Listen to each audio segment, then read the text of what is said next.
আসসালামু আলাইকুম। কেমন আছেন আপনারা? আশা করি আল্লাহর রহমতে সবাই ভালোই আছেন। আপুর মেয়ে হয়েছে আপনারা ইতিমধ্যে সবাই জেনে গিয়েছেন। আর আপুর মেয়ে বাবু দেখার জন্যই আমি কিন্তু রওনা দিয়ে দিলাম আপুর বাড়িতে। সেখানে যেয়ে আমি কি করব, কি হবে সেটাই আপনাদের সাথে শেয়ার করব অনেকগুলো ভিডিওতে। তো আজ আমি কিভাবে গেলাম সেটাই শেয়ার করব আপনাদের সাথে। মেয়ে বাবু আল্লাহর দেয়ার বিশেষ রহমত।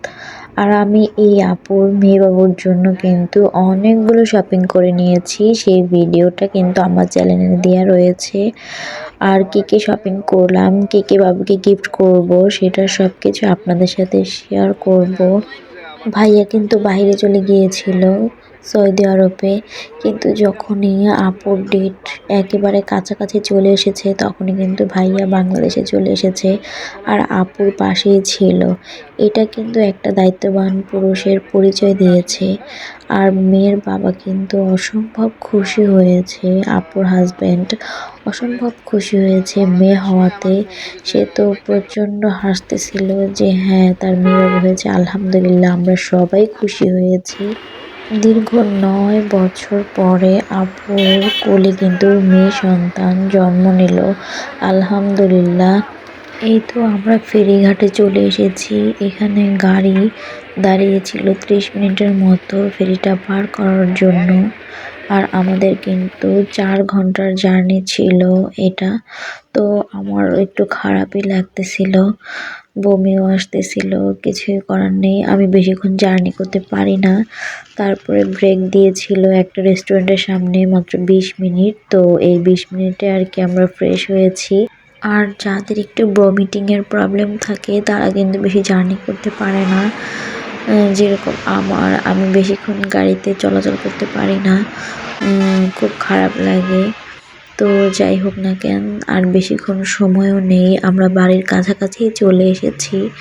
তো এইখানে আমরা একটু হাঁটাহাঁটি করছিলাম ভালো লাগার জন্য, যে হ্যাঁ একটু হাঁটাহাঁটি করি। এই তো তারপর আমরা ফ্রেশ হলাম। ফ্রেশ হয়ে দেখতেছিলাম যে কি খাওয়া যায়, মানে কি খাবার খেলে ভালো লাগে। ওর আব্বু বলতেছিল যে হ্যাঁ তোমার তো ভমিটিংয়ের প্রবলেম আছে, তুমি কি কিছু খাবা নাকি খাবা না। তো আমিও ভাবতেছিলাম কি খাওয়া যায়। তারপরে দেখলাম পাশে বিভিন্ন ধরনের আচারের আইটেম ছিল, মানে ওরা পাঁচমিশালি আচার ছিল, তারপরে টক ঝাল মিষ্টি আচার ছিল, তারপরে হচ্ছে বড়ই আচার ছিল, মানে অনেক ভ্যারাইটিস আচার ছিল এখানে। তো আমরাও একটু আচার কিনে নিলাম, যে হ্যাঁ আচার খাইলে হয়তো ভালো লাগবে। আমি ভালোভাবে ভয়েস দিতে পারছি না কারণ আমার কিন্তু ঠান্ডা লেগে গেছে। তো এই জন্য ভালোভাবে কথাও বলতে পারতেছি না, নাক আটকায় আছে। তারপরে মানে মুখ দিয়ে নিঃশ্বাস নিতে হইতেছে, এই জন্য আর কি এরকম কথা শোনা যাচ্ছে। তো আপনারা এটা সবাই ক্ষমার দৃষ্টিতে দেখবেন। তো সোনি আপুর বাসায় যেয়ে আমি কি করব সবে আপনাদের সাথে শেয়ার করব। আর আমার এই ভিডিওটি আপনার যদি একটু ভালো লেগে থাকে প্লিজ আমার ভিডিওতে একটি লাইক দিয়ে দেবেন। তো আমরা বাইরে আসলাম ফ্রেশ হওয়ার পরে। এবার বাইরে এসে একটু ঘোরাঘুরি করতেছিলাম।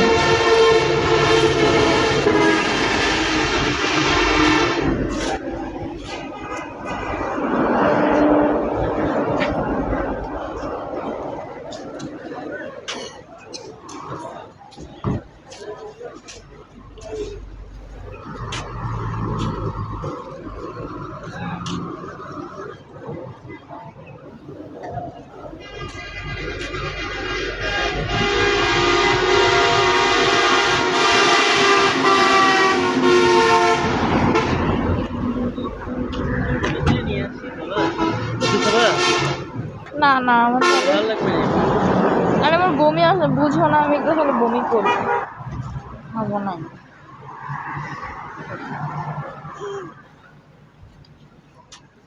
তোমাকে এরকম লাগছে কেন? শুকনা